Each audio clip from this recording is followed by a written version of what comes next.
Revise करेंगे, ठीक है। तो प्रोडक्शन मैनेजमेंट में ऑलमोस्ट सारे ही टॉपिक हम कवर कर चुके हैं। अगर कोई टॉपिक रिमेन हो तो आप बता दीजिए, ठीक है। वैसे तो शायद ही ऐसा कोई टॉपिक बचा होगा जो रह गया होगा। आपके सिलेबस के हिसाब से ऑलमोस्ट सारे ही टॉपिक मैंने कवर करवा दिए हैं। फिर भी कोई ऐसा टॉपिक जो आप समझना चाहते हो, जो आपको समझ में नहीं आ रहा हो, तो उस पर हम दोबारा से डिस्कशन कर सकते हैं, ठीक है। आप सिंपली पहले पढ़िए, पढ़ने के बाद आपको प्रॉब्लम्स फाइंड आउट होंगी। उन प्रॉब्लम को एनालाइज करिए, उनको सॉर्ट आउट करने की कोशिश करिए। अगर कोई डाउट है, कोई क्वेरी आ रही है, कोई टॉपिक आपको समझ में नहीं आ रहा है, तो आप दोबारा से उस टॉपिक को डिस्कस कर सकते हैं, ठीक है students. Okay, thank you very much.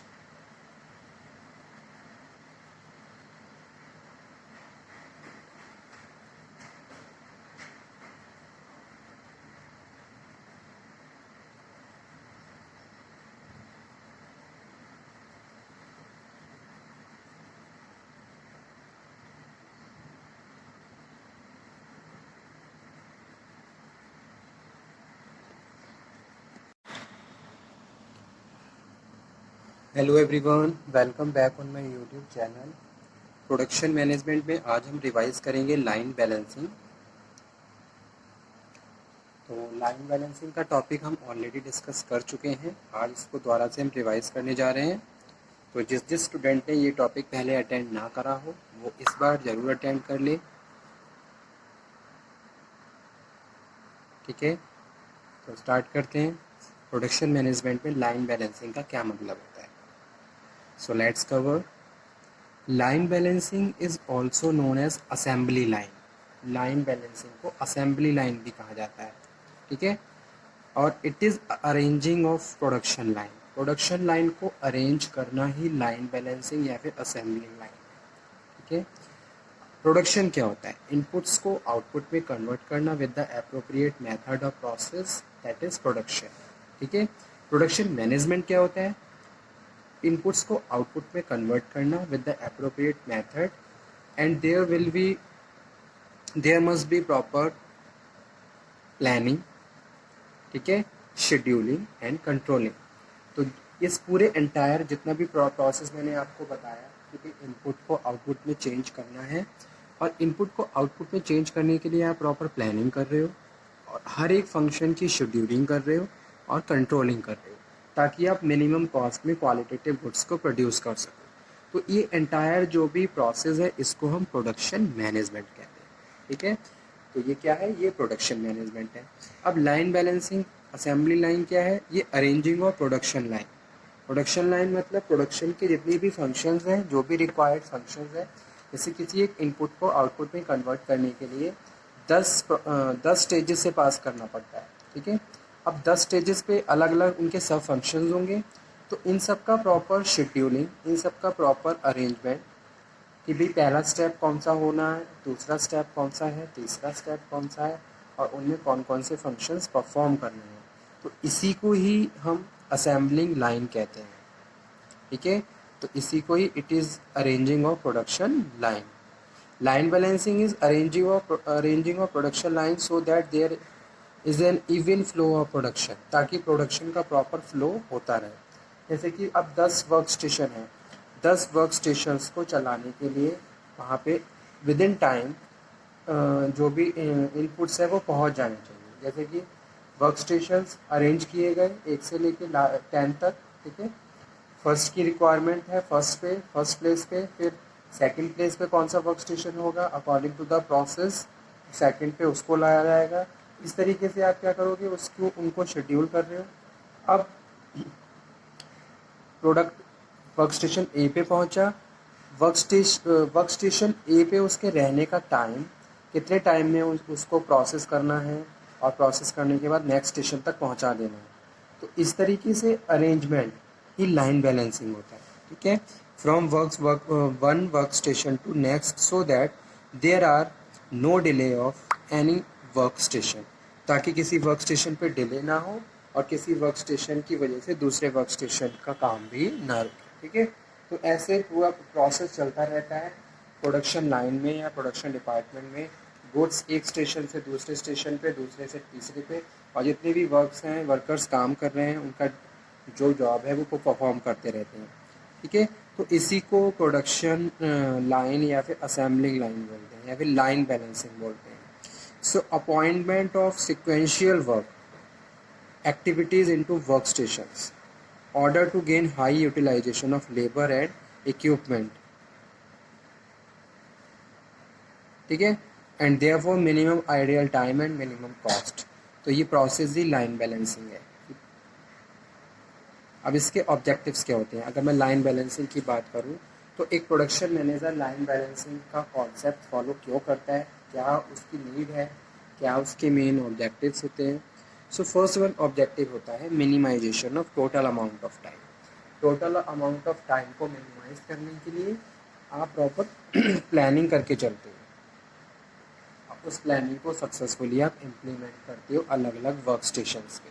ठीक है, एक वर्क स्टेशन में कितने सब फंक्शंस परफॉर्म होने हैं, उनको कौन परफॉर्म करेगा, कितने टाइम में परफॉर्म करेगा, एक प्रोडक्ट एक वर्क स्टेशन में कितने टाइम तक रहेगा, और उसके बाद नेक्स्ट स्टेशन तक पहुंचने की उसकी टाइमिंग। तो ये सब चीज़ें आप तभी परफॉर्म कर सकते हो जब आपने प्रॉपर लाइन बैलेंसिंग कर रखी है। Ensure smooth flow of production, smooth flow of production चलता रहता है ऐसे और डिले नहीं होती।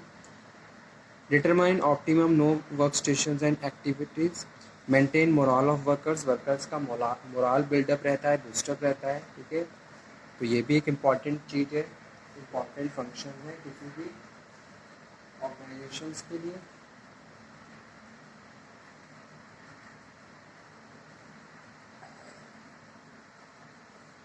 Maximise man power utilisation, maximum man power और उनकी स्किल्स एफर्ट्स को आप यूटिलाइज कर सकते हो। एक वर्क स्टेशन में आपने 5 वर्कर्स को हायर किया, 5 वर्कर्स को प्लेस किया, पाँचों का डिवीज़न ऑफ वर्क आपने कर दिया, तो उनके एफर्ट्स को आप यूटिलाइज कर रहे हो। इम्प्रूव क्वालिटी, क्वालिटी को आप बेटर तरीके से इम्प्रूव कर सकते हो, मेंटेन कर से रख सकते हो।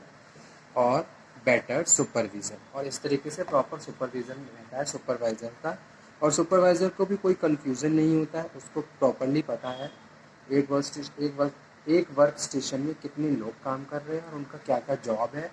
उस हिसाब से आप बेटर सुपरविज़न कर सकते हो, प्रॉपर कंट्रोलिंग कर सकते हो। तो ये इम्पॉर्टेंट ऑब्जेक्टिव्स थे लाइन बैलेंसिंग के। अब लाइन बैलेंसिंग का प्रोसेस क्या होता है ये समझिए। ठीक है, line balancing procedure of line balancing. So following are main steps in procedure. First step 1 है determine what task must be perform. क्या टास्क परफॉर्म करना है, that must be determined. Okay, to complete 1 unit of the finished product. किसी भी एक unit को finish करने के लिए आपको क्या करना है, टास्क डिटरमाइन करना है। सेकंड स्टेप है एस्टिमेट द टास्क टाइम। पे उस टास्क का आप टाइम एस्टिमेट कर लीजिए कि भाई इतने टाइम में ये कंप्लीट होना है। ठीक है, ना ही उसको कम टाइम देना है, ना ही उसको ज़्यादा टाइम देना है। ऐसा भी नहीं है कि आप एक ही प्रोडक्ट पे लगे हुए हो, उसमें ही आपने मैक्सिमम टाइम कंज्यूम कर दिया और जिससे आपकी प्रोडक्टिविटी, ओवरऑल प्रोडक्टिविटी डाउन हो जाएगी। ठीक है, so second step also consider here for the estimate the task time, amount of time it takes workers to perform each task. Okay, step 3 determine the cycle time. फिर आप proper cycle time को determine करिए। एक पूरी cycle बन रही है अलग अलग वर्क स्टेशन की, तो उसको आप डिटरमाइन कर लीजिए कि भाई पूरा प्रोसेस होके कितना टाइम लगेगा। ठीक है, किसी भी एक प्रोडक्ट को कोई भी एक इनपुट है उसको आउटपुट में कन्वर्ट करने के लिए कितना टाइम देना होगा। ठीक है, assigning each task to workers, worker को अलग अलग टास्क असाइन कर दीजिए ताकि असेंबली लाइन को बैलेंस कर सको। So analysis, determine the worker stations, group the individual task, equal amount of work at the each station और evaluate the efficiency. So these are the important procedure for the line balancing. ठीक है, तो line balancing का ये procedure है। Step by step आपको proceed करना होगा और प्रोसीड करने के बाद आप मैन्युफैक्चरिंग या प्रोडक्शन करते हो। ठीक है, और हर स्टेप की अपने प्लेस पे इम्पॉर्टेंस है। ऐसा नहीं है कि भाई आप स्टेप 1 को इग्नोर करके सेकंड स्टेप से स्टार्ट कर रहे हो, या फिर सेकंड स्टेप आपने मिस कर दिया, फर्स्ट स्टेप पे आप थर्ड स्टेप पे आ गए। हर जहाँ पे भी जिस स्टेज पे भी जिस एक्टिविटी को रखा गया है उसको वहीं पे परफॉर्म करना होगा, तभी आप क्वालिटेटिव गुड्स को प्रोड्यूस कर सकते हो। अदरवाइज आपका गुड्स का जो स्टैंडर्ड है वो डाउन हो सकता है। ठीक है, तो ये था लाइन बैलेंसिंग का प्रोसीजर। तो ये टॉपिक हमारा फिनिश हुआ यहाँ पे, जिसमें हमने लाइन बैलेंसिंग के बारे में डिस्कशन किया। आई होप आपको ये टॉपिक समझ में आ गया होगा, और किसी भी स्टूडेंट को कोई डाउट हो, कोई क्वेरी हो, तो आप दोबारा से डिस्कशन कर सकते हो। Okay student, thank you very much. इस टॉपिक को मैं यहीं पे फिनिश करता हूँ।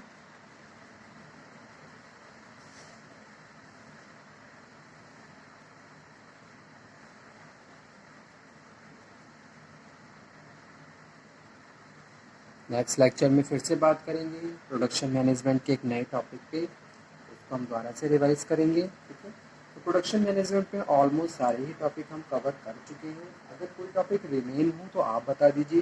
ठीक है, वैसे तो शायद ही ऐसा कोई टॉपिक बचा होगा जो रह गया होगा। आपके सिलेबस के हिसाब से ऑलमोस्ट सारे ही टॉपिक मैंने कवर करवा दिए हैं। फिर भी कोई ऐसा टॉपिक जो आप समझना चाहते हो, जो आपको समझ में नहीं आ रहा हो, तो उस पर हम दोबारा से डिस्कशन कर सकते हैं। ठीक है, आप सिंपली पहले पढ़िए, पढ़ने के बाद आपको प्रॉब्लम्स फाइंड आउट होंगी, उन प्रॉब्लम को एनालाइज करिए, उनको सॉर्ट आउट करने की कोशिश करिए। अगर कोई डाउट है, कोई क्वेरी आ रही है, कोई टॉपिक आपको समझ में नहीं आ रहा है, तो आप दोबारा से उस टॉपिक को डिस्कस कर सकते हैं। ठीक है students, okay, thank you very much.